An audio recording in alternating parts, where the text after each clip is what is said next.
그래서 이제 지난 시간에 우리가 그죠? 그럼 이제 불교의 목적은 열반이라 했습니다. 그죠? 그럼 이제 제일 중요한 거는 어떻게 하면은 열반을 실현할 것인가. 이게 제일 중요합니다. 그죠? 그래서 이제 그럼 초기경에서 열반을 실현하는 방법으로 그죠? 이제 어떻게 표현돼서 나타나느냐. 그거를 저는 그 사장에서 그 크게 7가지로 정리해서 지금 여기서 요약을 해놨습니다. 그래서 그 첫 번째는 역시 뭔가 하면은 초기 불교의 특징은 뭐라 그랬습니까? 초기 불교의 특징하면 자다가 벌떡 일어나서도 해체 톡 튀어나와야 됩니다. 해체해서 보기입니다. 그죠? 그래서 존재를 전부 해체해서 보는 겁니다. 그죠? 우리가 해체하지 않고 그냥 놔두면은 중생이라든지 뭐 세상이라든지 세계라 하든지 뭐라 하든지 그건 전부 개념적 존재에 속아버리는 겁니다. 그죠? 그래서 우리가 개념지어서 알고 있는 것을 법으로 해체해서 보는 것. 그죠? 이것이 초기 불교의 가장 큰 특징이라고 제가 거듭 말씀드렸습니다. 그래서 교학의 입장에서는 부처님께서는 온처개근재연이라는 6 측면에서 해체해서 말씀하셨습니다. 그래서 우리 소위 말하는 인간관에 있어서는 인간이란 무엇인가 하는 것은 오온으로 해체해서 말씀하셨고 이 세계, 이 세상이란 무엇인가에 대해서는 12처와 18개로 해체해서 말씀하셨습니다. 그러면 진리란 무엇인가에 대해서는 고집멸도라는 4성계로 해체해서 말씀하셨고 그 다음에 우리가 역시 그죠? 제일 중요한 거는 우리는 괴로움의 문제입니다. 우리가 출국한 것은 괴로움을 해결하기 위해서 그럼 괴로움이 완전히 해결된 경지를 우리는 열반이라고 그럽니다. 그죠? 그래서 열반이 뭐냐 했을 때, 그죠? 탐욕의 소멸, 그죠? 성냄의 소멸, 어리석음의 소멸, 이제 이렇게 이야기도 되고 있습니다. 그래서 그런 괴로움은 어떻게 해서 일어나는가 하는 괴로움의 발생 구조와 소멸 구조를 이야기하고 있는 것이 우리는 12연기입니다. 예를 들어 이런 식으로 해서 온처개재연 혹은 온처개근재연으로 존재를 해체해서 설하고 있는 것이 우리는 초기 불교의 교학 체계라고 이야기할 수 있습니다. 그리고 수행 체계도 들어가서도 수행은 결국은 37 보리분법으로 이야기하고 있는데 결국은 이것도 해체해서 지금 말씀하고 계시는 겁니다. 그 중에 특히 우리 수행법 하면 제일 기본이면서도 가장 대표적인 것이 우리는 사념처 수행이잖아요. 그죠? 그렇습니다. 신수, 신법. 그죠? 이 사념처 수행입니다. 그런데 이제 우리가 결국은 나라는 이 존재가 제일 중요합니다. 그죠? 그래서 나라는 존재를 법으로 해체했을 때는 색수상행식이라는 오온으로 해체했지만 나라는 존재를 수행의 관점으로 해체했을 때는 부처님께서는 신수신법으로 해체해서 설하고 계십니다. 그렇죠, 그죠? 나라는 존재를 몸뚱이, 신은 몸입니다, 그죠? 수는 느낌, 심은 마음, 법은 여러 심리 현상들 이렇게 해체해가지고 또 각각에 보면은 우리 몸에 대해서는 전부 다음에 나옵니다. 그죠? 우리 37 보리분법 할 때 자세히 나옵니다. 몸에 대해서는 전체로 14가지로 그죠? 해체해서 그죠? 그 중에 하나를 그죠? 챙길 것을 말씀하고 계십니다. 느낌은 하나 혹은 더 세분하면은 9가지. 마음은 하나 혹은 더 세분하면은 16가지. 법은 5가지. 우리 심리 현상들은 5가지로 이렇게 해체해서 말씀하고 계십니다. 그러면은 전체가 뭡니까? 그죠? 21가지 혹은 44가지가 됩니다. 그죠? 그래서 나라는 존재를 21가지 혹은 44가지로 이렇게 분해하고 해체해가지고 그 중에 하나를 대상으로 해서 챙길 것을 말씀하고 계십니다. 이제 이렇게 이해하면 되겠습니다. 그래서 이제 지난 시간에 좀 앞에 조금 하다가 말았는데요. 그래서 부처님께서는 열반을 실현하는 방법으로 크게 7가지를 말씀하셨고 그 중에 첫 번째는 뭐니 해도 어떻게 됩니까? 온처개재, 예를 들어서 온과 처 등으로 그죠? 해체해서 그죠? 이제 보는 것을 말씀하셨습니다. 그래서 이거는 6단계라고 그랬죠, 그죠? 해체해서 보기는 6단계라고 이야기를 했습니다. 첫째는 뭡니까? 말할 것도 없이 첫째는 해체해서 보기, 그죠? 해체해서 보이고 왜 해체해서 봅니까? 해체하지 않고 놔두면은 예를 들어서죠, 나라는 걸 놔두면 우리는 뭡니까? 자연스럽게 우리는 뭐 어릴 때부터 나 하도 내 것 이런 이야기를 많이 해갖고 나 하면 뭡니까? 참나, 지나, 영원한 내, 뭐 이런 쪽으로 뭡니까? 말 그대로 관념으로, 그죠? 개념으로 확 빠져들어가 버리잖아요. 그러니까 나라는 존재를 막 처음에 먼저 해체하는 겁니다. 그죠? 자, 왜 해체하느냐?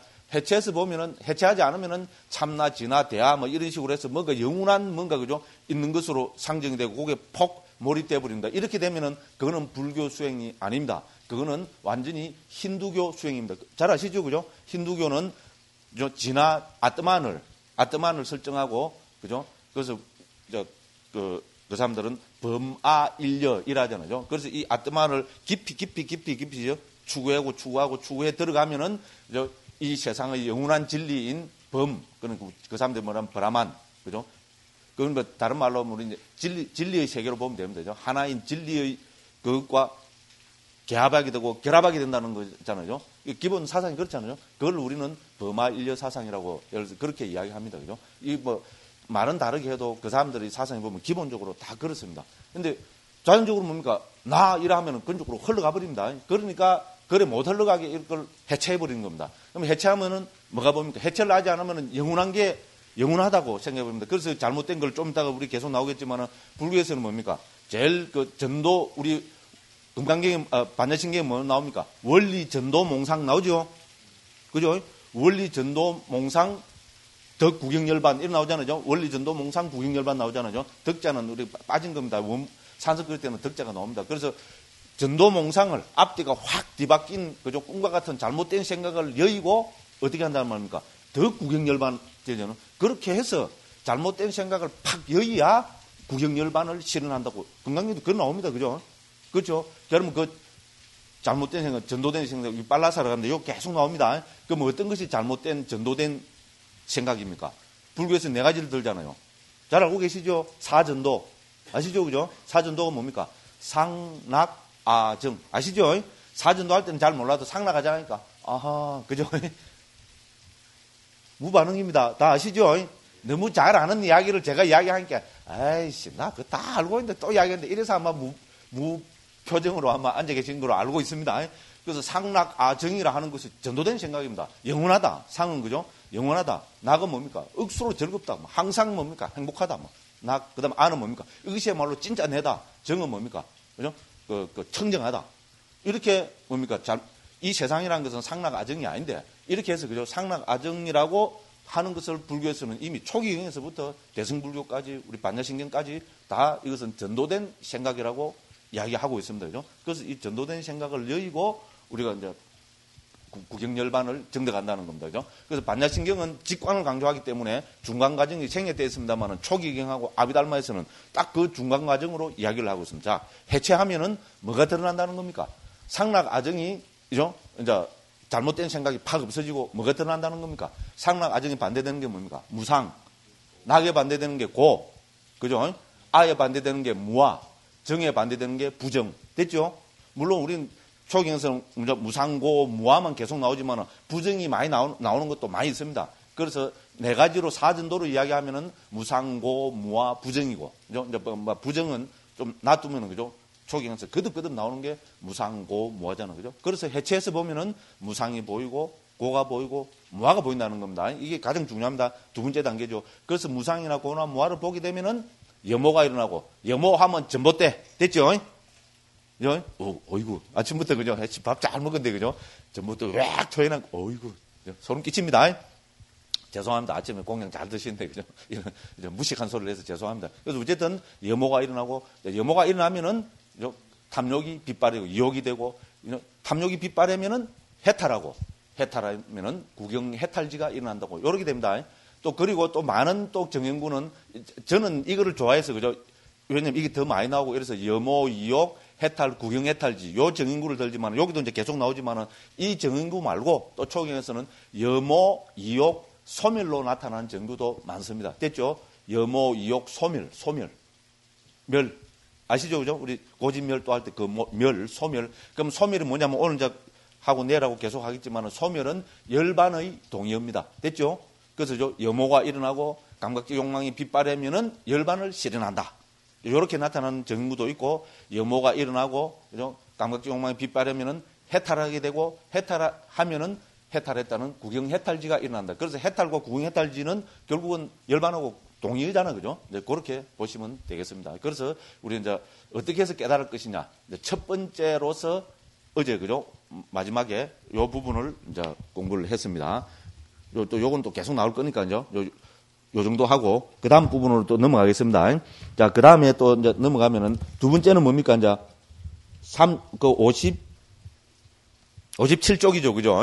57쪽에 보면은 그죠? 그 연기의 이욕 소멸을 통해서 되죠. 그죠? 그래서 이제 첫 번째는 그죠? 해체해서 보기, 무상고, 무아, 염호, 유혹, 해탈, 구경, 해탈지. 요렇게 해서 깨닫는다는 거고, 두 번째는 이제 연기의 이욕 소멸을 통해서 깨닫는다. 요렇게 또 요런 것이 경에 많이 나타난다는 겁니다. 자, 연기의 가르침은 상육다니까의 제2권 인연 상육다의 주제이다. 이거 등등 되어 있고요. 본 상육다에 포함된 90세 개의 경들은 모두 2지 연기부터 12지 연기까지 다양한 연기의 가르침을 담고 있다. 이거는 우리 뭐 내일이나 그 다음에 있잖아요. 우리 그 12연기 공부할 때 요거는 살펴보겠습니다. 우리는 연기하면 이제 12연기를 주로 떠올리는데 놀랍게도 그죠? 이 초기경에서는 그죠? 이 2지 연기부터 12지 연기, 2지, 3지, 4지, 5지, 6지, 7지, 8지, 9지, 10지, 11지, 12지 연기까지 다양하게 나타납니다. 그래서 그거는 그때 살펴보도록 하겠습니다. 그리고 오늘은 어쨌든 여기서는 그죠? 이 연기의 가르침이 이욕 소멸과 이제 연결되어 있는 부분, 이 부분을 제가 여기서 강조하는 겁니다. 자, 비구들이요. 그러면 어떤 것이 바른 도닦음인가? 무명이 남김없이 빗발하여 소멸하기 때문에 의도적 행위들이 소멸하고, 의도적 행위들이 소멸하기 때문에 아르마리가 소멸하고 등등등 해갖고 그죠? 이와 같이 전체 괴로움의 무더기가 소멸한다. 비구들이여 이를 일러 바른 도닦음이라 한다. 이랬습니다. 그죠? 그래서 무명이 남김없이 빗발하여 소멸한다. 이제 요래 되어 있잖아요. 그죠? 그래서 무명부터 그죠? 생노사까지 이것이 남김없이 빗발하여 소멸한다. 요 나왔거든요. 그래서 남김없이 빗발하여 소멸한다는 것이 한문어로 하면은 이욕 소멸입니다. 그 이야기를 지금 하고 있습니다. 그래서 58쪽 보면 그 이야기가 되어 있습니다. 그리고 남김없이 빗발하여 소멸하기 때문에는 있는 상따의 대부분의 경에서 괴로움의 소멸 구조의 가르침을 뭐로 반복되어 나타나고 있다. 여기서 남김없이 빗발하여 소멸하기 때문에로 옮긴 것은 아셰사, 위라가, 니로다. 뭐 여기 뭐 아유 나 빨리 모르는데 이래 하지 마시고 그죠? 뭐 그냥 대응식에서 보면 됩니다. 여기서 아셰사는 말 그대로 전부 직역한 겁니다. 아셰사는 남김없이라는 뜻입니다. 위라가는 빗발함의 뜻이고 니로다는 소멸의 뜻입니다. 그래서 남김없이 빗발하여 소멸함. 이렇게 옮긴 겁니다. 자, 그런데 여기서 빗발해어로 옮긴 위라가는 염호, 유혹, 소멸의 정규에 나타나는 이욕, 탐욕의 빗발행과 같은 단어입니다. 자, 문맥에 따라서 여기서는 탐욕이를 빼고 그냥 빗발해어로 옮긴 것일 뿐이다. 됐죠? 앞에서는 이욕을 탐욕이 빗발햄 이렇게 했잖아요. 탐욕의 빗발햄 했는데 여기서는 그냥 빗발햄만 란 말만 쓰고 탐욕이란 말을 뺐지만은 탐욕의 빗발햄과 빗발햄은 100% 동의어라 이 말입니다. 그죠? 원어는 위라가고 그 이야기입니다. 자, 그 다음에 소멸로 옮긴 니로다는 당연히 염호, 유욕, 소멸의 소멸과 같은 단어이다. 이처럼 무득이 상유따와 육체 상유따 등의 400여 군데에서 깨달음의 실현 방법으로 강조되어 나타났던 염호, 유욕, 소멸 혹은 염호, 유욕, 해탈, 구경, 해탈지의 정인구는 연기의 가르침에서도 염호가 빠졌지만 유욕, 소멸의 정구로 똑같이 나타나고 있다. 됐죠? 그죠? 그러니까 우리는 연기 각지가 무명, 행식, 명색 등등이 소멸함에 의해서 해탈 열반을 실현하는 구조로 그죠? 그 12연기의 정인구는 구성되어 있다. 이제 이런 이야기입니다. 그죠? 그리고 또 그 다음 문단입니다. 자, 인연 상류따의 설법자경에서는 비구여 만일 늙음 죽음을 염호하고 빗발하고 소멸하기 위해서 법을 쓰라면 그를 법을 쓰라는 비구라고 부르기에 적당하다라고 이 염호, 유욕, 소멸을 12연기 구성 요소들 각각에 적용시키고 있기도 하다. 됐죠? 가끔 있잖아요. 12연기 정인구에는 이렇게 이욕, 소멸만 나타나는 것이 대부분인데 가끔 두세 개 경에서는 여기서도 염호가 나타난다 이겁니다. 그죠? 염호, 유욕, 소멸로 나타난다 이 말입니다. 그러니까 이건 뭡니까? 우리 앞에서 말한 온척의, 그죠? 온척의 무상고, 무아, 염호, 유욕, 소멸, 혹은 염호, 유욕, 해탈, 구경, 해탈지 정인구하고 똑같다 이겁니다. 12연기 각지의 염호, 유욕, 소멸로 여기서 나타난다 이 말입니다. 그래서 염호, 유욕, 소멸로 나타난 것은 똑같다. 그죠? 그러니까 이것은 앞에서 말한, 그죠? 뭡니까? 해체해서 보기, 그죠? 염호, 유욕, 소멸과 염호, 유욕, 해탈, 구경, 해탈지와 똑같은 구조로 되어 있다. 됐죠? 그죠? 그래서 우리는 이제 어떻게 깨달을 것이냐. 첫 번째는 온척의 무상고, 무아를 통찰함에 의해서 염호, 유욕, 해탈, 구경, 해탈지를 얻어서 깨닫는다. 두 번째는 뭡니까? 12연기의 염호, 유욕, 소멸 혹은 12연기 각지의 유욕, 소멸을 통찰함에 의해서 깨닫는다. 이렇게 된다는 겁니다. 됐죠? 그죠? 됐죠? 반응을 좀 보여주시면 상당히 고맙겠습니다. 너무나 당연한 이야기입니다. 그죠? 예, 고려하고 또 이제 세 번째로 넘어갑니다. 자, 세 번째는 뭔가 하면은, 자, 59쪽입니다. 사성제의 통찰을 통해서. 그죠? 이거는 우리 앞에서 이미 한번 다 이야기한 겁니다. 그죠? 자, 47쪽 한번 펴보십시오. 앞에 한 것, 제가 증거를 또 대줘야 되니까요. 47쪽 펴보시면, 그 불교의 인간관, 세계관, 진리관, 연기관 해가지고죠. 그 맨 마지막 문단에 보면은, 그러면 깨달음이란 무엇인가? 초기 불전에서는 크게 두 가지로 나타난다. 하나는 사성제를 깨달은 것, 하나는 연기의 가르침을 깨달은 것. 됐죠? 그죠? 이렇게 이미 다 했습니다. 그죠? 예, 이미 다 한 거고. 그러니까 여기서도 당연히 뭡니까? 사성제를 통찰을 통해서, 그죠? 우리가 깨달음을 실현한다. 그죠? 열반을 실현한다. 이제 요렇게 된다. 이 이야기입니다. 그죠? 그래서 이제 이 사성제의 가르침은 상유따니까 주제별로 모아놓은 대미를 장식하는 진리상유따 S56입니다. 그래서 상유따니까로 보면은 맨 마지막 상유따입니다. 이 상유따니까는 제가 전체 6권으로 번역해서, 그죠? 지금도 또 포를 좀 쳐서 이야기하자면, 예, 인기리에 많이 또 나가고, 또 여러분들이 읽고 다 좋다고 이렇게 칭찬을 많이 해주십니다. 그래서 관심 있는 분들은 사부니까이가 다 중요하지만은 그 중에서 특히 상유따니까 있잖아요. 상유따니까에는 부처님 가르침을 주제별로 모아놓은 것이기 때문에, 그죠? 읽고 이해하기도 수월고, 수월타는 건 조금 그렇지만, 그죠? 주제별로 딱딱딱딱 모아놨기 때문에, 그죠? 아주 우리가 꼭 반드시 한번 읽어봐야 될 경이라고 저는 감히, 제가 번역해서 그런 게 아니고요. 번역하면서 저는 엄청난, 제 개인적으로는 엄청난 공부가 됐거든요. 그러니까 꼭 스님들께도 꼭 그렇게 권하고 싶습니다. 그래서 그 중에 맨 마지막이 진리상유따입니다. 그죠? 그래서 이 진리상유따는 사성제의 가르침을 모아서 강조하고 있는 곳에서 조금 소개를 하면은, 삼매를 닫고 홀로 앉는 수행을 하는 이유는 사성제를 깨뚫기 위해서며, 또 이런 경이 있고요. 출가자가 되는 이유도 사성제를 있는 그대로 관통하기 위해서라고 경들은 밝히고 있다. 그뿐만 아니라 사색을 할 때나 말을 할 때도 항상 사성제를 사색하고 사성제에 대해서 말해야 한다고 또 강조하신 경들도 있습니다. 그죠? 그렇게 이처럼 사성제는, 그죠? 사성제의 중요성을 역설한 경들이 많이 있다. 이제 이런 이야기입니다. 그죠?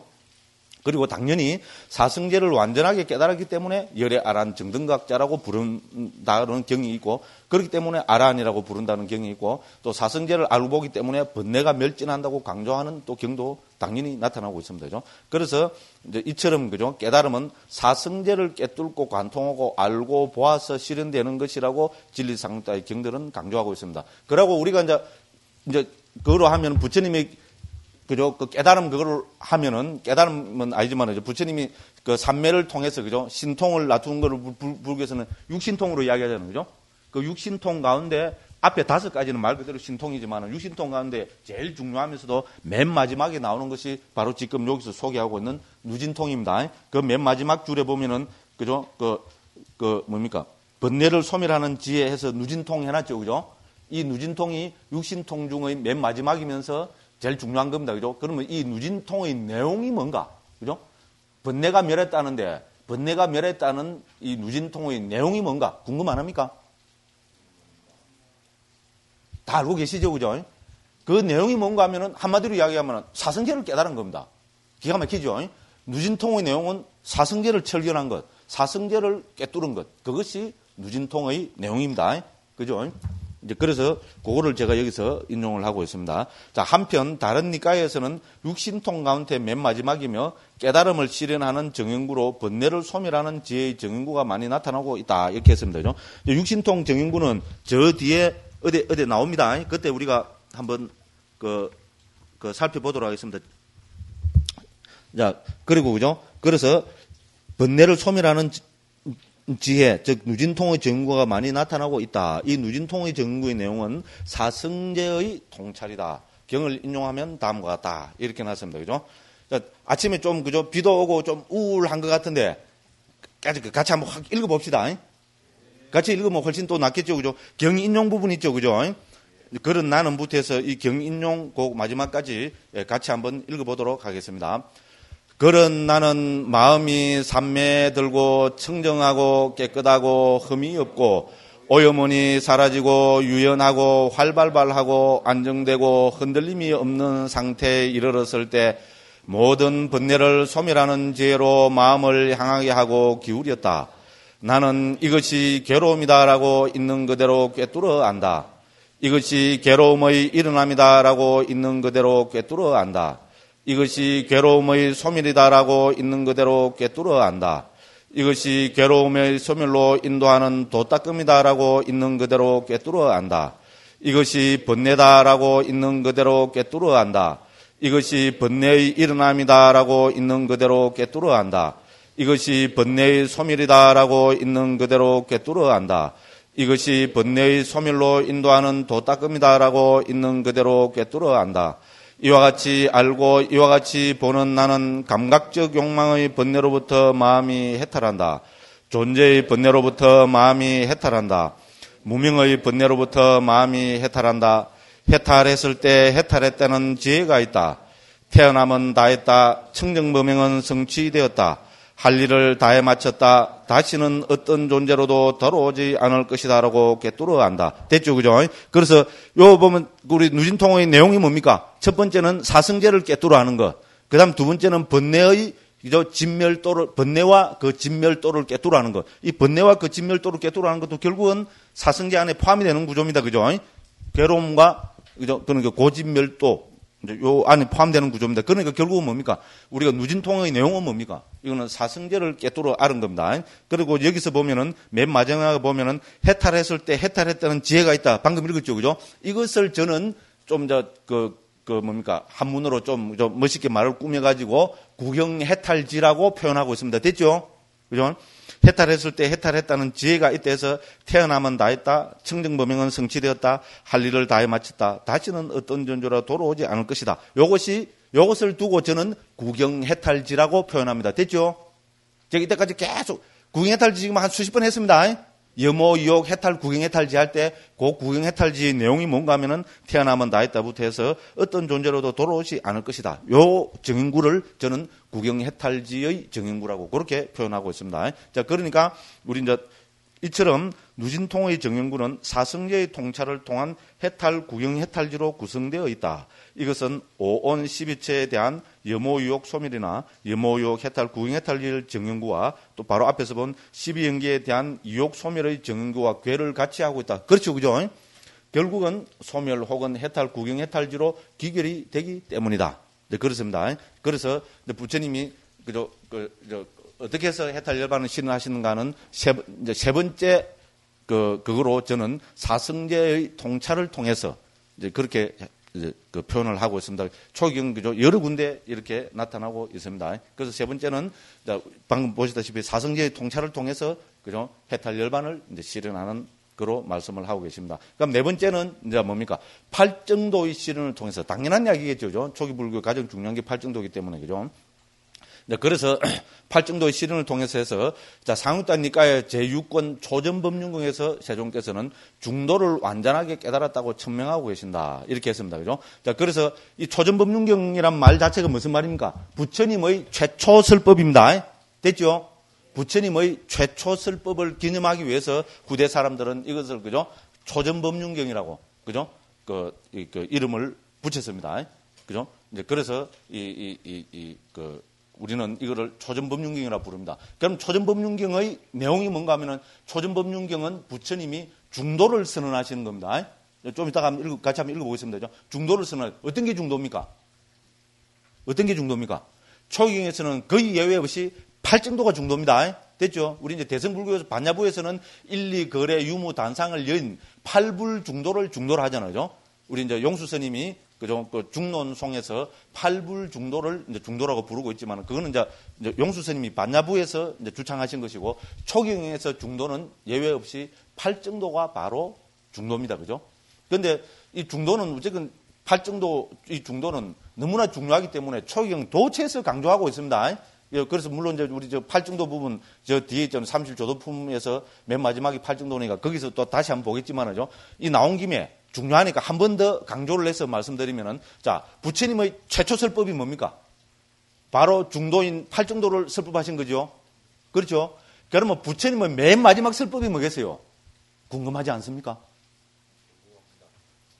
스님만 궁금합니까? 딴 분들은 딱 궁금하죠, 그죠? 억수로 궁금하죠? 아이씨, 뭐 궁금 안 하면 확 넘어갑니까 그냥 뭐. 딱 요래 또 갑을 좀 탕 튕기고 그죠? 자, 이렇게 이야기할 때는 뭐겠어요? 예, 그러니까 결국은 부처님의 맨 마지막 설법도 중도인 8정도로 설법을 하셨다. 그런 말이니까 제가 이런 말씀을 드렸겠죠, 그죠?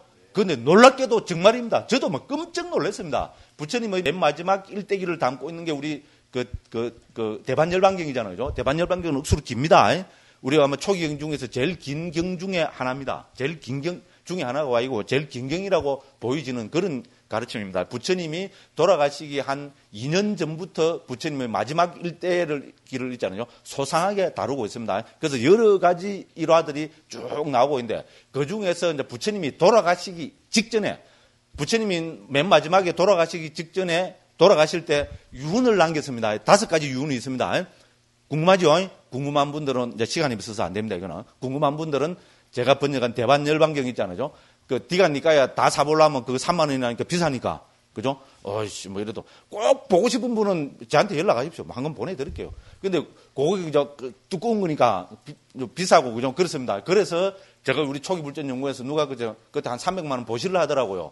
그래서 이거를 뭐 했을까? 이래 해갖고, 우리 그때 또 부처님 오신 날이 되고 이래갖고, 부처님은 맨 마지막 그걸 담고 있는 대반열반경을 디가니까에서 빼내갖고 단행본으로 찍어내면 되겠다. 이래서 단행본으로 찍어냈습니다. 그리고 그게 6,000원인가 그래 합니다.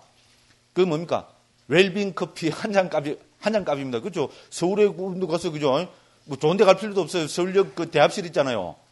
그죠? 서울역 대합실 그거 가갖고 뭡니까? 카페라떼인가, 그죠? 그거 한 잔 시키면 4,500원 뭐 그럽니다. 그렇게 커피 한 잔 값이니까, 그죠? 6,000원 주고 하나 사보시면은 부처님 마지막 일대기를 잘 다루고 있기 때문에 아마 선생님들 공부하시는데 많은 도움이 될 겁니다. 나 6,000원 없어서 그거 못 사보겠어요 하는 분들은 저한테 연락하십시오. 그분들한테는 정말 보내드리겠습니다. 정말 확 다 연락해보면 곤란합니다. 그래서 어쨌든, 그죠? 이제 거기에 보면은 맨 마지막에 부처님은 이제 돌아가시기 직전에 유언을 남기고 가야 되잖아요. 어른들은. 그래서 5가지 유언을 남깁니다. 요도 하나는 그 중에 첫 번째가 법과 율이 그대들의 스승이 될 것이다라는 이제 유언이 포함되어 있습니다. 이렇게 해서 5가지 유언을 남기셨는데 유언은 마지막 설법이라고 말씀이라고는 보기 곤란하잖아요. 그래서 이 유언을 제외하고 유언을 남기기 직전에 설법을 하신 것이 있습니다. 누구한테 설법했는가 하면은 수바따라는 외도 유행성이 찾아오거든요. 외도 유행성이 찾아오니까 아난다 존자가 만나게 했습니까? 못 만나게 했습니까? 못 만나게 했잖아요. 부처님 문자 막 돌아가실 판인데, 그죠? 또 다른 사람이 와고 또 하면, 그죠? 혼란스럽잖아요. 그래서 못 만나게 이렇게 제지를 냈습니다. 그러니까 부처님이, 그죠? 안에서 그걸 아시고 들여보내라고 이야기합니다. 부처님이 참 대자비를 느낄 수 있는 부분입니다. 그죠? 들여보내라고 이제 말씀을 하셔갖고 이 수바따 유행성이 들어왔거든요. 그래서 이 수바따 유행성이 들어와서 질문을 합니다. 그죠? 거기서 뭔가 하면 뭐를 질문하는 거야? 어떤 게 진짜 사문이냐? 우리 그 사문 바라문이잖아요. 사문이란 말은 수행자입니다. 그죠? 그렇잖아요. 그때 당시에는 그 불교 수행자도 사문이라 불렀잖아요. 그죠? 바라문이 있고 그 사문이라 해서 육사외도부터 해서 전부 다를, 그죠? 독신으로 수행하는 사람들을 다 사문이라 불렀잖아요. 그죠? 수행자를 사문이라 합니다. 그래서 이 사람이 와서 부처님께 이렇게 질문드립니다. 야, 세존이시여, 어떤 것이 진정한 사문입니까? 어떤 것이 진짜 사문입니까? 이렇게 딱 질문을 드립니다. 그러니까 저 부처님이 거기서 뭐라 대답을 했겠어요? 뭐라 대답했겠어요? 불교 사문이 진짜 사문이다. 이렇게 당연히 그렇게 말씀하면, 그러면 이유가 있어야죠. 왜? 그 이유가 뭡니까? 지금 뭐 공부합니까, 우리가? 8정도. 와, 이거 막 진짜 짜릿하지 않습니까? 희열이 쫙, 머리부터 발끝까지 희열이 쫙, 이래 안 옵니까? 부처님께서 그랬어요. 불교 집단에는 8정도가 있기 때문에 불교 사문이야말로 진정한 사문이라고. 와, 짜릿 안 합니까? 아씨, 내 혼자 짜릿하다. 정말 멋있는 말이잖아요. 그죠? 우리가 진짜 가슴에 새겨야 될 말씀이잖아요. 부처님 맨 마지막 설법이잖아요. 부처님 맨 마지막 설법에서 어떤 게 진짜 사문입니까? 불교 사문이 진짜 사문이다. 왜? 불교는 8정도가 있기 때문이다. 와, 이거 까먹으면 안 됩니다. 저 분명히 말씀드렸어요. 까먹으면 안 됩니다. 그죠? 그래서 우리는 불교는 8정도가 있기 때문에 사문 중에서 진짜 사문 집단이랍니다. 그리고 또 중간에, 다음에 나옵니다만요. 어떤 부처님이 디가니까에서 부처님이 이제 전생에도 부처님이 그죠? 많은 무리를 거두는 스승이었잖아요. 그렇지만 그때는, 그죠? 나는 해탈 열반을 실현하도록은 못 가르쳤다. 그때 당시에는 부처님이 깨달은 분이 아니었기 때문이죠. 그래서 그때 당시에는 천상에 태어난 것이 범천에 태어나는 것을 어떤 해서 나는 그죠? 내 제자들을 가르쳤다. 그때는 왜? 완전히 여모유혹해서 깨닫지 못했기 때문에. 그죠? 그렇지만은 지금은 아니다. 지금은 이제 완전히 깨달았기 때문에 나는 범천의 천상에 태어나는 걸 가르치지 않는다. 나는 팔정도를 실천해서 해탈 열반을 실현하는 것을 가르친다. 와, 이거 짜릿하지요? 내만 짜릿하나. 제가 팔정도 전도사 될 수밖에 없겠죠, 그죠? 초기경 번역한다고 읽으면서 팔정도 이런 거 보면 어떻게 됩니까? 아유, 막 머리부터 발끝까지 막 짜릿한데요. 내가 어떻게 팔정도 전도사가 안 되겠습니까? 그죠? 이래도 팔정도 전도사 안 된다면 이건 말도 안 되는 소리입니다. 제가 뭔가 좀 또라이입니다, 또라이. 그죠? 그래서 뭐 딴 건 각설하고 놔두고 뒤에 또 나옵니다만은, 그죠? 그래서 부처님이 최초 설법도 팔정도, 최후 설법도 팔정도, 뭐 더 이상 뭐 팔정도 중도성 뭐 이야기할 필요가 뭐가 있습니까? 그렇지 않습니까? 그죠? 그래서 이 팔정도야말로 우리 불교를 대표하는 거고, 다른 어떤 가르침에는 팔정도 없습니다. 저는 인도 가서 어떻게 외도 공부를 많이 했습니다. 그 대학교 다니면서 한 6, 7년 동안을 전부, 그죠? 그 힌두교 관계되는 그 이제 산스크리트. 아마 저는 감히 자부합니다. 대한민국에서 역사상 있잖아요. 역사상 대한민국에서 제만큼, 또 하다 보니 또 억수로 큰 자는 제만큼 산스크리트 원전 많이 읽은 사람 이전에도 없었고, 저는 이후에도, 그냥 잘 받아들여요. 우리 그저 선장 스님까지 계시는데, 그죠? 근데 요런 폰은 좀 치도 될 것 같지, 그죠? 실제로 그렇습니다. 제가 인도에서 10년 있었는데요. 나올 때까지 저는 특히 고마운 제 아버지나 같은, 진짜 저를 아들처럼 대해주고, 힌두교 극인데, 그죠? 바라문 선생님인데, 산스크리트 학과정을 또 수십 년 했고요. 정말로 참 바라문들이 좋은 게요. 바라문 또 산스크리트 하는 선생님들은 정말로 인품이 너무 좋아요. 그래서, 그죠? 그래서 이 팔정도는, 그죠? 원본으로, 그죠? 원론으로 돌아가가지고, 그래서 팔정도는 불교의 전부입니다. 그래서 부처님의 최초의 설법도 팔정도고, 맨 마지막 설법도 팔정도다. 이렇게만 이제 우리가 기억해 놓으셔도, 그죠? 팔정도의 중요성을 아실 겁니다. 다음에 팔정도 할 때 한 번 더 말씀을 드리겠습니다. 그래서 이제 또 하나 말씀드리고 싶은 것은 초기경에서 중도는 팔정도가 중도입니다. 됐죠? 초기경에서 중도라는 말이 마찌마 빠띠빠다라는 말이 나타나는 것이 제가 쭉, 그죠? 조사를 해보니까 사부 니까야를 조사를 해보니까 한 7군데 정도 나타나던데요. 한 군데를 제외한 6군데는 그 중도는 바로 팔정도라고 그렇게 나타납니다. 그러면 한 군데에는 37보리분법이 중도라고 그렇게 나타납니다. 그럼 37보리분법 중에 핵심은 뭡니까? 그렇죠. 또 맨 마지막인 팔정도잖아요. 그러니까 결국은 중도는 팔정도다. 이렇게 해도 틀린 말이 아닙니다. 그러면 100% 중도는 팔정도. 초기에서는 이렇게 나타납니다. 어떤 게 중도냐? 팔정도가 중도입니다. 팔정도는 최초의 설법이고 최후의 설법이다. 이렇게 우리가 기억을 해놔야 됩니다. 그래서 여기 지금 요거는 최초 설법인 우리 초전법륜경에 나타나는 내용입니다. 자, 요 부분 또 같이 한번 읽어보도록 하겠습니다. 비구드리어부터 초전법륜경 해난 거기까지 선생님들하고 같이 한번 읽어보겠습니다. 비구드리어 출가자가 가까이 하지 않아야 할 두 가지 극단이 있다. 무엇이 둘인가? 그것은 저열하고 촌스럽고 범속하고 성스럽지 못하고 이익을 주지 못하는 감각적 욕망들에 대한 쾌락의 탐닉에 몰두하는 것과 괴롭고 성스럽지 못하고 이익을 주지 못하는 자기 학대에 몰두하는 것이다. 비구들이여 이러한 두 가지 극단을 의지하지 않고 열에는 중도를 완전하게 깨달았나니 이 중도는 안목을 만들고 지혜를 만들며 고요함과 최상의 지혜와 바른 깨달음과 열반으로 인도한다. 비구들이여 그러면 어떤 것이 열애가 완전하게 깨달았으며 안목을 만들고 지혜를 만들며 고요함과 최상의 지혜와 바른 깨달음과 열반으로 인도하는 중도인가? 그것은 바로 8가지 구성 요소로 된 성스러운 도인이 바른 견해, 바른 사유, 바른 말, 바른 행위, 바른 생계, 바른 정진, 바른 마음 챙김, 바른 삼매이다. 비구들이여 이것이 바로 열애가 완전하게 깨달았으며 안목을 만들고 지혜를 만들며 고요함과 최상의 지혜와 바른 깨달음과 열반으로 인도하는 중도이다. 됐죠, 그죠? 어떤 게 중도입니까? 바로 딱 팔정도가 중도라고 나오죠, 그죠? 그러고 이 중도는 어디로 인도한다 했습니까? 양극단을 여의고, 그죠? 그죠? 고요함, 최상의 지혜, 바른 깨달음, 열반으로 인도한다 했습니다. 됐습니다. 그죠? 그러니까 우리는 중도를 통해서 해탈 열반을 실현하는 구조로, 그죠? 이 초전법륜경에서는 이제 부처님이 말씀하고 계십니다. 됐죠? 그죠? 그래서 초전법륜 부처님 최초 설법에서 부처님께서는 팔정도를 중도로 강조하고 계십니다. 됐죠? 그죠? 요거는 잊어버리면 안 됩니다. 그죠? 이렇게 해서 여기서는 팔정도의 실현을 통해서 열반을 실현한다. 그죠? 이렇게 되어 있습니다. 자, 이처럼 상육대 니까에서는 불교의 인간관인 오온과 세계관인 12처의 무상고 무아를 통한 염오유혹 해탈 구행해탈지를 쓰라고 있고, 이걸 우리 제일 처음에 본 거고요. 그다음 두 번째로는 영기관인 12영교의 이욕 소멸도 역설하고 있으며, 그다음 세 번째는 진리관인 사성제를 관통할 것도 광곡하게 말씀하고 계시며, 그다음에 대표적인 수행 실천관인 그죠? 중도인 팔정도에 대해서도 말씀하고 계시다. 됐죠? 그죠? 그러니까 우리는 인간관, 세계관, 영기관, 진리관, 실천관, 요거를 통해서 다 뭡니까? 해탈 열반을 실현하는 방법을 설하고 계십니다. 됐죠? 불교의 실천관은 뭡니까? 37보리분법이지만은 우리 핵심을 이야기하면은 팔정도. 이렇게 이야기할 수 있습니다.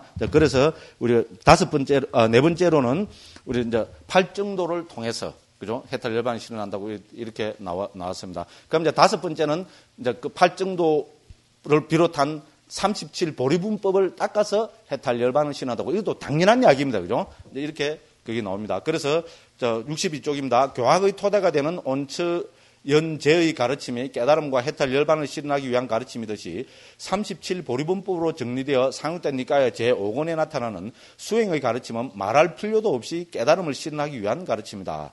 위에서 팔정도는 깨달음의 내용이면서 깨달음으로 인도하는 수행임을 이미 살펴보았다. 그죠? 이제 상육대 니까야 도상육다부터 시작해서 성취수단 상육다, 그러니까 45번째부터 51번째까지입니다.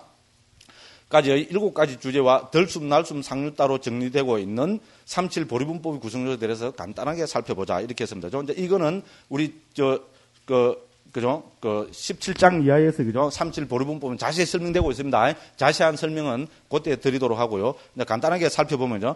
우리가 이제 팔정도입니다. 팔정도에 보면은 도상대 도체에서 팔정도는 불사에 이르는 길이라고 나타나고, 무명을 찌르고 명지를 일으키고 열반을 실현하는 도라고 나타나고, 괴로움의 멸진으로 인도하는 성스러운 도 등으로 일컬어지고 있다. 그리고 세종께서는 팔정도를 닦고 많이 공부지으면 열반으로 가게 되고, 열반을 목적지로 하게 되고, 열반을 기결점으로 삼게 된다고도 또 말씀하고 계시고, 그리고 또 이 언덕에서부터 저 언덕에 도달하게 된다. 또 이렇게도 그죠? 강조하고 계십니다. 됐죠? 그죠? 그러니까 당연히 팔정도를 닦아서 우리는 해탈 열반을 실현하는 구조로 이야기되고 있습니다. 그 다음에 이제 요거는 일종은 좀 거꾸로 지금 설명하고 있는 겁니다. 그죠? 우리 무슨 말씀인 거 알겠죠? 그죠?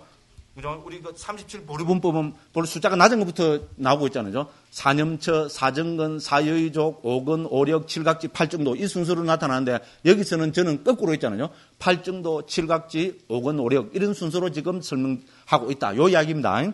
그래서 이제 팔정도에 대해서 살펴봤고요. 그 다음에 이제 칠각지입니다. 그죠? 깨달음의, 각지는 말 그대로 직역하면 깨달음의 구성요소, 이렇게 됩니다. 그죠?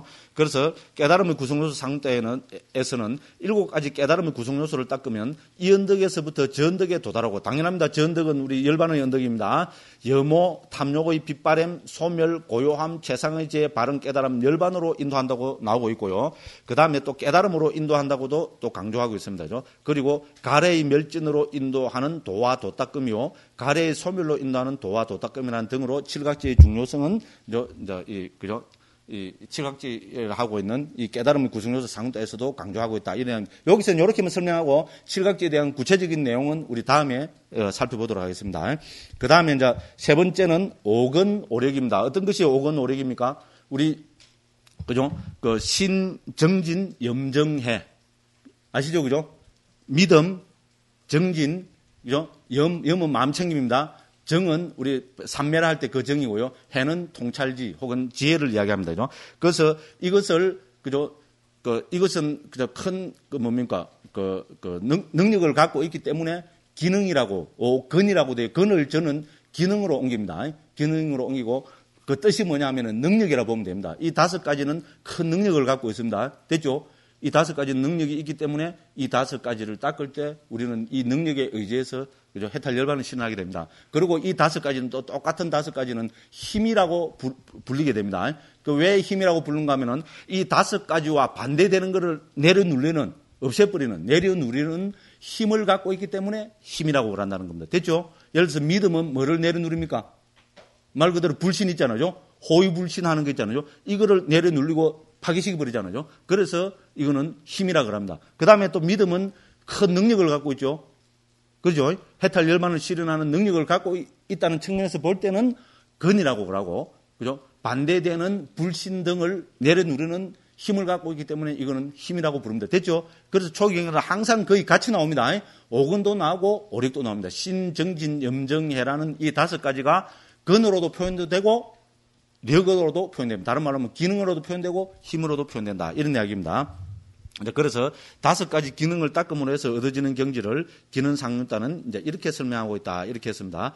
자, 5가지 기능의 달콤함과 위험함과 벗어남을 있는 그대로 분명히 한 뒤 지착 없이 해탈할 때 이를 일러 성스러운 제자는 알아 아니고 번뇌가 다 있고 삶을 완성했으며 할 바를 다 있고 짐을 내려놓았으며 참된 이상을 실현했고 삶의 족쇄를 부수었으며 바른 구형의 지혜로 해탈했다고 한다. 됐죠, 그죠? 이 5가지를 닦아서 이래 된다는 말입니다, 그죠?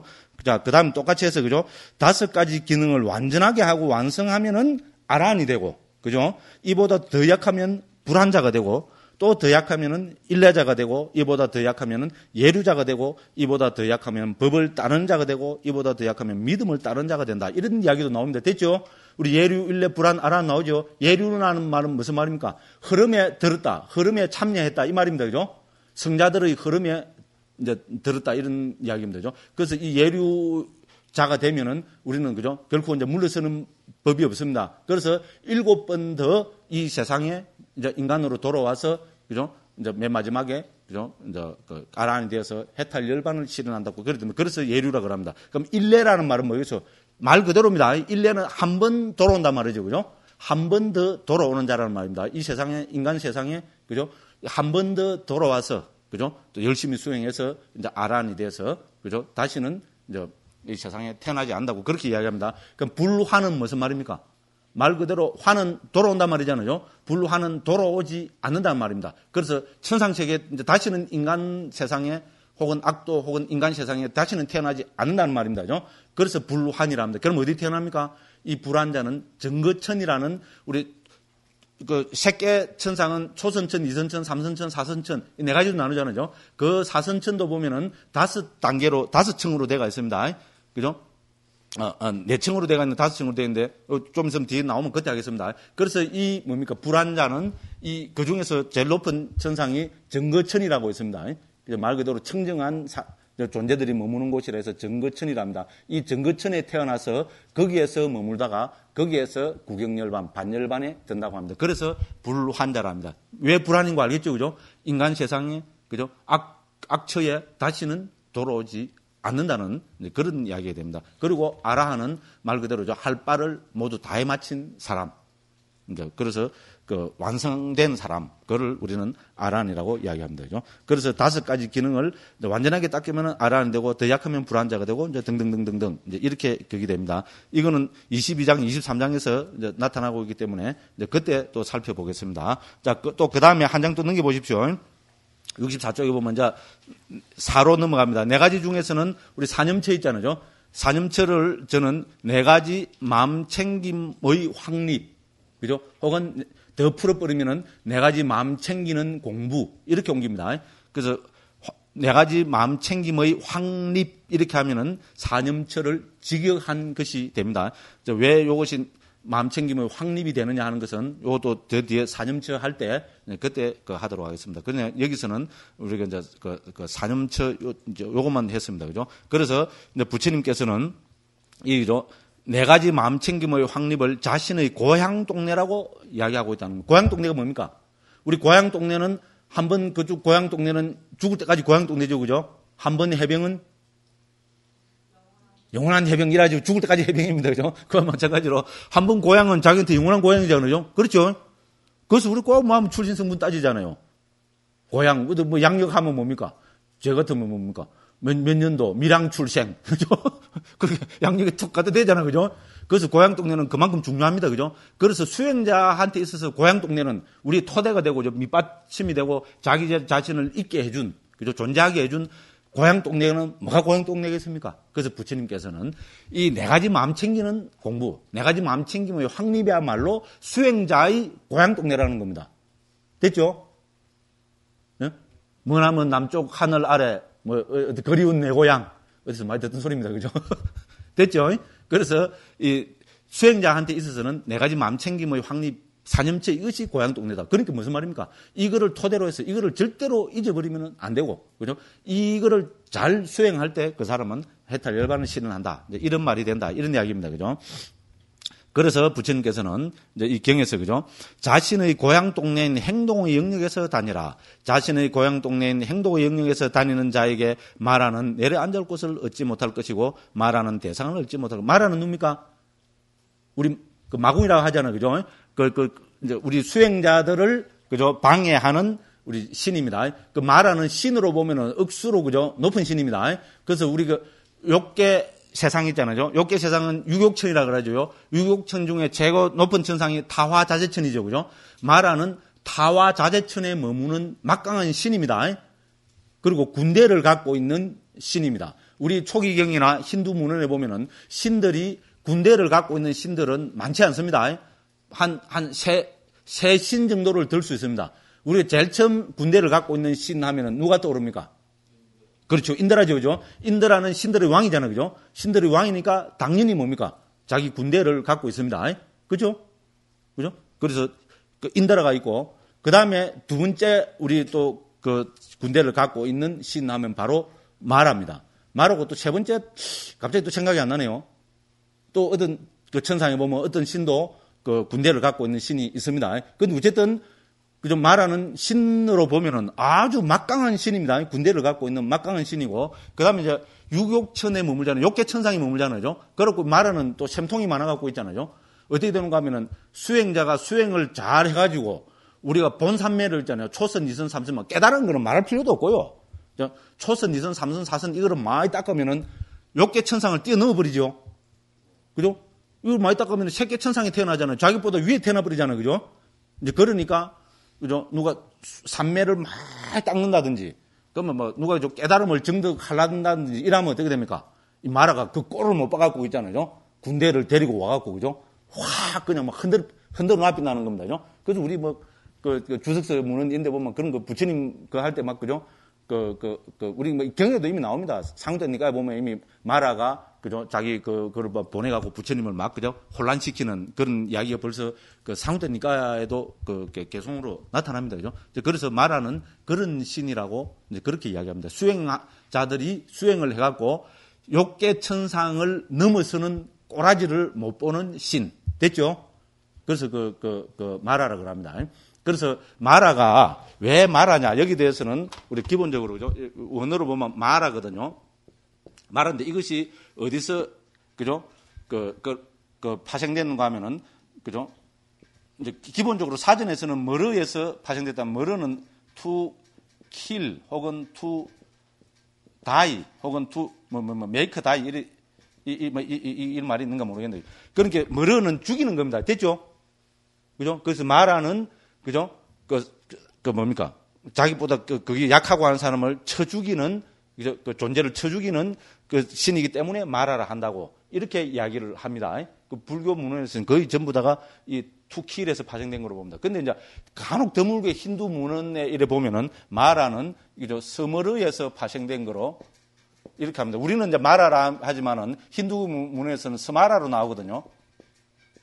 빨리 문헌에서 마라로 나오지만은 앞에 이것은요 S가 붙어서 나옵니다. 힌두 문헌에서는 스마라입니다. 그럼 스마라니까 루트가 스머르 되겠죠, 그죠? 스머르 이게 뭡니까? 스머르에서 나온 게 우리 그 빨리에 보면 사띠 있죠, 그죠? 우리 중국에서 염으로 옮기고 우리 마음 챙김으로 옮기는 수행의 초기 불교 수행에서 가장 중요한 지금 방금 나오잖아요, 방금. 우리 지금 마음 챙김 나오죠, 그죠? 사념체 나오죠, 그죠? 이때 염으로 옮긴 것이 원어는 사띠고 산스크리트로는 스머르띠입니다. 그죠? 그래서 서머레에서 파생된, 기억한다는 것에서 파생된 거로 이렇게 보기도 합니다. 그러니까 뭡니까? 그죠? 그러니까 수행자로 하여금 거듭 그죠? 뭡니까? 우리 뭐라 그래야 되나? 여자라 그래야 되나? 이성을 있잖아요. 그죠? 자꾸 생각나게 해서, 그죠? 이를 파해버리는, 그죠? 그 수행을 깨뜨리는 그런 존재이기 때문에 이제 그래 한다. 그래서 저는 머러에서 파생됐다는 것보다 서머러에서 파생됐다는 이설을 훨씬 더 지지하는 편입니다. 그래서 어쨌든 이것도 재밌는 게 어떻게 됩니까? 사념처 딱 나오니까 뭐가 나옵니까? 마라가 나오죠. 그죠? 요거만 해도, 그죠? 마라는, 그죠? 서머러, 그죠? 사띠하고 같은 어근에서 파생된 거로 보는 것이 저는 훨씬 좋다. 뭐 이렇게 이야기하고 싶습니다. 이제 좀 더 구체적인 이야기는 우리 사념처 있잖아요. 사념처 항목에서 하도록 하겠습니다. 자, 그래서 이제 이렇게 나옵니다. 그죠? 그래서 마라는 내래 앉을 곳을 얻지 못할 것이고 마라는 대상을 얻지 못할 것이다. 그러면 어떤 것이 자신의 고향 동네인 행동 영역인가? 바로 이 네 가지 마음 챙김의 확립입니다. 그게 무슨 말입니까? 수행자는 어디에 의지해야 된다는 말입니까? 마음 챙김을 놔버리면 안 된다. 이런 이야기입니다. 됐죠? 우리 스님들 화두 드는 것이 바로 마음 챙기는 겁니다. 그죠? 한국에서 우리 이제 좀 할 때 이야기하겠지만, 그죠?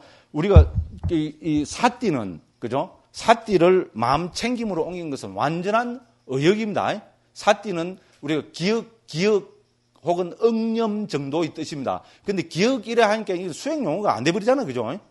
그죠? 그래서 이거를 제가 제일 존경하는 지금 노스님께서 한국에서 최초로 이 기억을, 내가 고민한 걸 옆에서 뻔히 다 봐서 알거든요. 적어도 한 6개월, 1년 고뇌해서, 그죠? 마음 챙김이라고 의역을 한 겁니다. 그런데 충분한 경전적인 근거가 있습니다. 놀랄 정도, 저는 깜짝 놀랐습니다. 이 스님이 그 영어로 번역된 그 경전 있잖아요. 그거를 찾아가지고 그 마음 챙김으로 옮겼습니다. 그거는 다음에죠. 요 부분에 가서 하겠습니다. 그래서 그 사띠를 마음 챙김으로 옮긴 것은 완전한 의역인데, 우리가 그 스님이 특히 사띠를 마음 챙김으로 옮긴, 마음 챙김이라는 게 완전 수행 용어 됐잖아요. 근데 사실 이게 뭐하고 관계 있습니까? 화두를 우리 뭐 한다 그래요? 화두 챙긴다 그러죠. 그죠? 이 스님도 우리하고 똑같아갖고 강원 갔겠어요? 안 갔겠어요? 강원 안 갔습니다. 그래서 진짜 그 선방 출신입니다. 그죠? 그러다 보면 평생 뭡니까? 뭐 선방 다니시고, 그죠? 뭐 화두 챙기고 이러니까 어떻게 됩니까? 챙김이라는 이 언어에 주목한 겁니다. 아주 멋진 언어잖아요. 그죠? 이제 우리 불가에 있는, 특히 선방에서 있는 언어들이 아주 멋진 언어들이 많이 있습니다. 그래서 챙긴다는데 그걸 해서 마음 챙김이라고 옮긴 겁니다. 됐죠? 기가 막힌 그 번역입니다. 그죠? 그래서 사실 이 마음 챙김이야말로 우리 가나선 있잖아요. 이 입장과 상당히 극이 될 수 있습니다. 그래서 우리는 어떻게 됩니까? 그 화두를 이제 예를 들어서 의심한다 그러잖아요. 의정을 일으키지만 기본으로 뭡니까? 수자한테서 최고의 대상은 뭡니까? 우리 최고의 대상은 뭡니까? 화두가 최고의 대상이 되어야 되잖아요. 그죠? 일거수일투족. 자기 하루 24시간이 화두에 집중되고 화두를 챙기고 화두에 의정을 일으켜야 되잖아요. 그렇죠? 그렇죠? 수자가 이응이한테 마음이 가쁘면 어떻게 됩니까? 말도 안 됩니다. 이응애가 대상이 되면 절대로 안 됩니다. 수자가 100캐럿짜리 다이아몬드에, 특히 우리, 그죠? 뒤에 계시는 사민이 스님들, 그죠? 100캐럿짜리 다이아몬드에 마음이 폭 깎이면 어떻게 됩니까? 그 사람이 수자입니까? 아니죠. 말로는 우리 다 그럽니다. 아니다. 나는 화두에 다 마음이 가지. 나는 100캐럿짜리 다이아몬드에 마음 안 간다. 글쎄요. 제가, 그죠? 100캐럿짜리 다이아몬드 하나 드리면 어떻게 할까요? 이제 그렇다 치고, 그죠? 그래서 우리가 화두가 자기 삶의 전부가 돼야 되잖아요. 그래서 이제 특히 우리 이제 대념처경에 보면은 우리 명상 주제 있잖아요. 아까 말씀드린 21가지 혹은 44가지 가운데 하나의 명상 주제가 자기의 대상이 돼야 된다고. 그죠? 그걸 초경에서는 깜마타나라고 그러고 저는 명상 주제라고 옮깁니다. 우리 초경에 보면은 다 정리해갖고 또 청정노론에서는 40가지로 또 정리하고 있기도 합니다. 그래서 어쨌든 이제 그죠? 이 마음 챙김이야말로 초기경에 나타나는 그죠? 가장 중요한 수행 용어입니다. 요거는 또 다음에 하겠습니다. 그 다음에 또 쭉쭉쭉쭉 이제 또 진도를 나가겠습니다. 또 하다 보면 또 8시 시작했죠, 그죠? 이때 다 못 해갖고, 괜찮아. 그래서 어쨌든 이제 요까지만 하고 한 10분씩 했습니다. 자, 그래서 그죠? 이제 그래 하고 그다음 또 대념책경에 보면 뭐라 나온가 하면 그리고 바로 그 밑에 줄입니다. 이 도는 유일한 길이니 중생들의 청정을 위하고 근심과 탄식을 다 건너기 위한 것이며 육체적 고통과 정신적 고통을 사라지게 하고 옳은 방법을 터득하고 열반을 실현하기 위한 것이다. 그것은 바로 네 가지 마음 챙김의 확립이다. 됐죠? 네 가지 마음 챙김의 확립은 열반을 실현하기 위한 것이라고 분명히 나타납니다. 그죠? 이 대념책경은 또 아주 초경 중에서 수행을 다루고 있는 제일 중요한 경이거든요. 이 중요한 경이니까 제가 독립해서 번역을 했겠어요? 안 했겠어요? 했습니다. 그냥 경만 번역한 게 아니고 이거는 중요하기 때문에 주석서 문헌 있잖아요. 주석서 문헌하고 청정도론까지 다 참고해서 제법 한 300페이지 가깝게 번역해냈습니다. 시간 나는 분들은 꼭 한번 읽어보십시오. 뭐 11,000원인가 돈을 이야기해서 대단히 죄송합니다만 그래 할 겁니다. 그죠? 근데 꽤 많이 지금 그 판매가 된 책입니다. 근데 좀 더 쉽게 풀어가고 제가 그죠 수행이 잘 된 사람이면 좀 더 쉽게 풀어가고 다 설명을 잘할 수 있겠다 싶은데 그죠? 그때는 그래 못 했거든요. 제가 또 숙제 중에 하나가 앞으로 언젠가 될지는 모르지만 언젠가는 그죠? 그게 빠르면 내년이 될 수도 있고 10년 뒤가 될 수도 있는데 저는 정말로 이 대념책경 제목이 네 가지 마음 챙기는 공부거든요. 그래서 대념책경과 그 주석서들을 옮긴 거 이렇게 해놨습니다. 그래서 이거를 정말로 다시 풀어가지고 이제 주도 좀 많이 달고 있잖아요. 그죠? 이렇게 해서 정말로 멋있게 한번 번역해보고 싶은 것이 또 제 그 바람 중에 하나입니다. 그리고 요래 됩니다. 그리고 또 그 다음에 또 한번 읽어보겠습니다. 라고 사념체야말로 열반을 실현하기 위한 것이라고 강조하고 있다. 그리고 들숨 날숨에 대한 마음 챙김을 닦고 많이 공부지으면 두 가지 결실 가운데 하나의 결실이 예상되느니 지금 여기 즉 금생에서 구경의 지혜를 얻거나 취착의 자체가 남아있으면 다시 돌아오지 않는 경지가 예상된다. 지금 여기서 구경의 경지 지혜를 얻는다는 것은 지금 여기서 해탈 열반을 실현해서 아란이 되거나 취착의 자체가 남아있으면 불안자가 예상된다. 이렇게 했습니다. 그죠? 그래서 들숨 날숨까지. 그래서 이 들숨 날숨은 네 가지 마음 챙기는 공부 중에서 제일 첫 번째 그 주제입니다. 그죠? 그래서 이것도 예로부터 아주 중요하게 취급이 됐습니다. 그래서 들숨 날숨이 마음 챙기는 공부는 우리 대림 스님이 번역해가지고 청정도론에 나타나는 또 중요한 설명까지 해서 또 그 책으로 조그마한 책으로 한 건 묶어낸 게 있습니다. 한 100페이지 남짓 하거든요. 그것도 한번 보시면 되겠고요. 어쨌든 요 부분은 전부 우리 37조도품에서 그죠? 37보리분법에서 요 부분 할 때 있잖아요. 네 가지 마음 챙기는 공부할 때 좀 더 정확하고 자세하게 한번 살펴보도록 하겠습니다. 자, 그 다음에 사여의족 있습니다. 그죠? 사여의족은, 그죠? 이거를 많이 닦으면은 해탈 열반을 실현하는, 그게 성취 수단이 된다 그랬습니다. 사여의족은 네 가지 성취 수단으로 옮겼습니다. 그죠? 자, 네 가지 성취 수단을 닦고 많이 공부 지으면 이 언덕에서부터 저 언덕에 이르게 된다 했고요. 누구든지 네 가지 성취 수단을 깨려하면 바르게 괴로움을 끝냄으로 인도하는 성스러운 도를 깨려하는 것이다. 또, 그죠? 열심히 하면은 성스러운 도를 열심히 행하는 것이다. 이렇게 했습니다. 그죠? 그 다음에 네 가지 성취 수단을 닦고 많이 공부 지으면 그것은 염호로 인도하고 탐욕의 빗바람으로 인도하고 소멸로 인도하고 고염으로 인도하고 최상의 지혜로 인도하고 바른 깨달음으로 인도하고 열반으로 인도한다. 이런 구절도 있습니다. 그죠? 그래서 이 사여의족도 저 뒤에 그죠? 자세하게 37보리분법에서 다루고 있습니다. 그때 하겠습니다. 그러면 이제 이 37보리분법 가운데 하나 빠진 것이 있죠. 뭐가 빠졌습니까? 사정근이 빠졌습니다. 그죠? 그렇죠? 사정근, 네 가지 노력이 빠졌습니다. 그런데 네 가지 노력은 우리가 해탈 열반을 실현하는 그 문맥에서 나타나지 않습니다. 그렇죠? 그래서 여기서 빠진 겁니다. 사정근은 우리 정진하시에 바른 노력인데 어떤 게 바른 노력입니까? 어떤 게 바른 정진입니까? 요것도 그죠? 선문답으로 받아들이면 안 됩니다. 어떤 게 정진입니까? 중요합니다. 초경에서도 정진은 중요하기 때문이죠. 부처님이 딱 정확하게 데피니션을 하고 있습니다. 우리가 바른 정진이 되기 위해서 반드시 판단해야 될 것이 있습니다. 그것이 뭔가 하면은 선법, 불선법에 대한 판단입니다. 억수로 중요합니다. 선법은 결론적으로 이야기하면 해탈 열반에 도움이 되는 것을 선법이라고 합니다. 불선법은 해탈 열반에 도움이 되지 않는 것을 불선법이라고 합니다. 됐죠? 그러면은 바른 노력은 뭡니까? 여기에 대한 노력입니다. 선법에 대해서 두 가지, 불선법에 대해서 두 가지로 노력하기 때문에 사정근이 되는 겁니다. 됐죠? 네 가지라는 것은 선법에 대해서 두 가지, 불선법에 대해서 두 가지. 그럼 불선법부터 살펴봅시다. 그죠? 불선법은 이미 일어났느냐? 아직 안 일어났냐? 요거 갖고 따집니다. 이 법에 대해서는. 그죠? 그래서 불선법에 대해서 이미 일어난 불선법은 어떻게 하려고 노력해야 됩니까? 없애려고 노력해야죠. 당연합니다. 그죠? 그럼 아직 일어나지 않은 불선법은 어떻게 하려고 노력해야 됩니까? 다시는 일어나지 않게 하려고 노력해야 됩니다. 그죠? 그게 두 번째입니다. 그 다음에 이제 우리 선법으로 갑니다. 자, 이미 일어난 선법은 어떻게 하려고 노력해야 됩니까? 그렇죠. 유지하고 더욱더 정장시키려고 노력해야 되죠. 그죠? 그렇습니다. 그 다음에 아직 일어나지 않은 선법은 어떻게 하려고 노력해야 됩니까? 일어나게 하려고 노력해야 됩니다. 이것이 네 가지 바른 노력입니다. 듣고 보니까 너무나 당연한 이야기죠. 그죠? 당연한 이야기인데 우리는 그게 잘 안 되잖아요. 그죠? 그래서 이 선법, 불선법은 자기한테서 일어난 어떤 특정한 심리 현상이 해탈 열반에 도움이 되는 선법이냐, 해탈 열반에 도움이 되지 않는 불선법이냐, 여기에 대한 정확한 판단이 돼야 됩니다. 정확한 판단이 돼야 어떻게 됩니까? 없애든지 정장시키든지 할 거 아닙니까? 그죠? 그러니까 수행자는 기본적으로 뭐 해야 됩니까? 자기 자신을 잘 살펴봐야 됩니다. 그죠? 특히 자기 심리 현상, 마음을 잘 살펴봐갖고죠. 어떤 매 순간이죠. 어떤 심리 현상이 푹 일어나면 어떻게 됩니까? 그게 푹 빨리 들어가면 안 됩니다. 우리 특히 화두 챙기는 사람들 그렇잖아요. 딱 뭐 생각이 나면 화두부터 딱 챙기라 그러잖아요. 화두를 딱 챙기고 이래 딱 하면은 그 생각이 좋은 생각이 나쁜 생각이 딱 판단이 가잖아요. 그죠?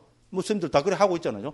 그렇게 해야 된다는 것이 이미 초기 경에서 이야기를 하고 있습니다. 그래서죠. 그래서 우리 네 가지 바른 노력이라 하는데 이 네 가지 바른 노력은 매 순간순간 그거 해야 될 것이지 우리 해탈 열반에 직접 그 하는 건 아니잖아요. 그래서 이제 여기서는 어떻게 됩니까?